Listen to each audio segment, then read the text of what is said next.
نئی معاشی پالیسی جو کہ 1921 میں لینن نے روسی خانہ جنگی کے ہنگامے کے بعد متعارف کروائی۔ جنگی کمیونزم سے زیادہ مارکیٹ پر مبنی اقتصادی نقطہ نظر کی طرف سے یہ ایک اہم منتقلی تھی۔ محدود نجی انٹرپرائزز، چھوٹے پیمانے پر تجارت اور زراعت کی اجازت دی گئی۔ کسانوں کو اضافی پیداوار فروخت کرنے اور چھوٹے کاروبار چلانے کی اجازت دی گئی۔ خانہ جنگی کے بعد معیشت کی بحالی اور خوراک کی کمی کے دور کو دور کرنے کا مقصد معیشت میں ریاست کے زیر کنٹرول اور نجی شعبوں کا بقائے باہمی، زرعی پیداوار میں اضافہ اور خوراک کی فراہمی کے استحکام کا باعث بنی۔ نیو اکنامک پالیسی نے سوشلسٹ اصولوں کو عملی معاشی ضروریات کے ساتھ متوازن کرنے کی کوشش کی۔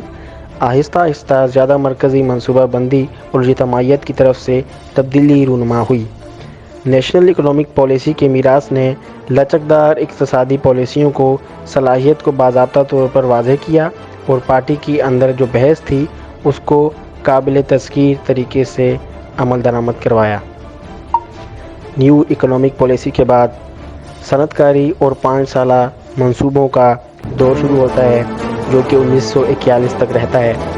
اسٹالن کی قیادت میں سوویت معیشت کو جدید بنانے کے لیے تیزی سے صنعت کاری پر زور دیا گیا۔ جامع 5 سالہ منصوبوں کی ایک سیریز کے ذریعے اس کا نفاذ کیا گیا۔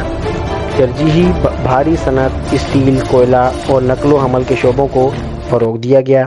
مخصوص پیداواری اہداف حاصل کرنے کے لیے ریاستی منصوبہ بندی کی گئی۔ زراعت کو جمع کرنے کا مقصد صنعتوں کے لیے مزدوروں کو آزاد کرنا تھا۔ قابل ذکر صنعتی ترقی اور نئے بنیادی ڈھانچوں کے نتیجے میں معیشت سنبھلی۔ معیشت کو زرعی سے صنعتی کی طرف منتقل کیا گیا۔ قوم کو تبدیلی کی طرف گامزن کیا گیا۔ تیزی سے جو شہر کاری یعنی کہ اربنائزیشن تھی ان کو انڈسٹریل مراکز کی طرف منتقل کیا گیا۔